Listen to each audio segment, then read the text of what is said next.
રાજ્યના દરિયા કિનારાના પ્રવાસન સ્થળો વિવિધ બીચોના વિકાસ માટે રાજ્ય સરકાર સક્રિયપણે પ્રયાસ કરી રહી છે, જેના ભાગરૂપે ગુજરાત પ્રવાસન નિગમ અને સુરત જિલ્લા વહીવટીતંત્ર દ્વારા આગામી તારીખ 9 થી 11 જાન્યુઆરી દરમિયાન સુરત નજીક આવેલ સુવાલીના દરિયા કિનારે ત્રિદિવસીય સુવાલી બીચ ફેસ્ટિવલ 2026 યોજાશે।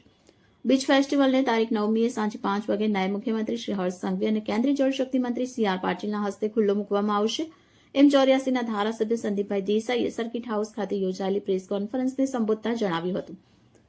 ધારાસભ્ય સંદીપભાઈ દેસાઈએ જણાવ્યું કે મુખ્યમંત્રી ભૂપેન્દ્રભાઈ પટેલ તથા નાયબ મુખ્યમંત્રી હર્ષભાઈ સંઘવીના માર્ગદર્શન હેઠળ સુવાલી બીચનું પ્રવાસન સ્થળ તરીકે વિકાસ કરી દરિયાકાંઠાના પ્રવાસનને પ્રોત્સાહન મળે, સ્થાનિક સ્તરે રોજગારીનું સર્જન થાય તથા પ્રવાસી સહેલાણીઓ મોટી સંખ્યામાં દરિયા કિનારાની મોજ માણે, વેચાણ સ્ટોલ ધારકોને તથા સ્થાનિકોને રોજીરોટી મળી રહે તે માટે રાજ્ય સરકાર તથા જિલ્લા તાલુકા વહીવટીતંત્રએ બીચ ફેસ્ટિવલનું આયોજન કર્યું છે, જેમાં નાણામંત્રી કનુભાઈ દેસાઈ, પ્રવાસન રાજ્યમંત્રી ડોક્ટર જયરામભાઈ ગામિત, સાંસદ મુકેશભાઈ દલાલ, મેયર દક્ષેશભાઈ માવાણી, ધારાસભ્ય સહિતના પદાધિકારીઓ ઉપસ્થિત રહેશે।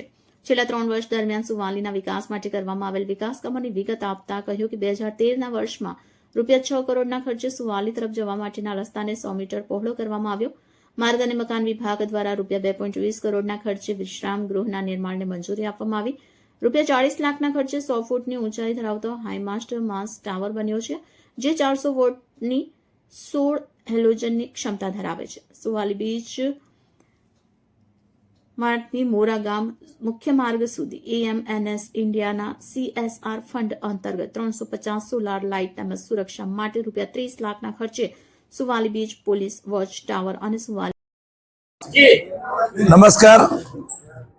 9, 10, 11 જાન્યુઆરી સુવાલી બીચ ખાતે ત્રીજો બીચ ફેસ્ટિવલ યોજવા જઈ રહ્યો છે।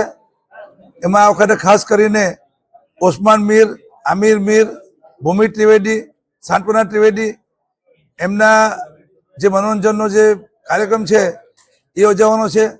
અને એની સાથે સાથે આ વખતે ખાસ કરીને બીચ ઉપર જે બધી રમતો છે, ઘોડે સવારી, ઊંટ સવારી, રમતગમત વિભાગ દ્વારા જે બધા બીચ ઉપર વોલીબોલ સ્પર્ધા, ફૂટબોલ, અલગ અલગ બધી ગેમો પણ થવાની છે। ખાસ કરીને આપણા કેન્દ્રીય જળશક્તિ મંત્રી CR પાટીલ સાહેબ, નાયબ મુખ્યમંત્રી હર્ષ સંઘવીજી, અન્ય મંત્રીમંડળના સભ્યો, સાંસદ શ્રી ધારાસભ્યની હાજરીમાં શુક્રવારે 5:30 કલાકે આ બીચ ફેસ્ટિવલ ખુલ્લો મૂકવા જઈ રહ્યા છે। ત્યારે સુરત શહેરની જનતાને મારી અપીલ છે કે આપણે 3 દિવસ આ બીચ ફેસ્ટિવલ પર અમારું આમંત્રણ છે। આભાર।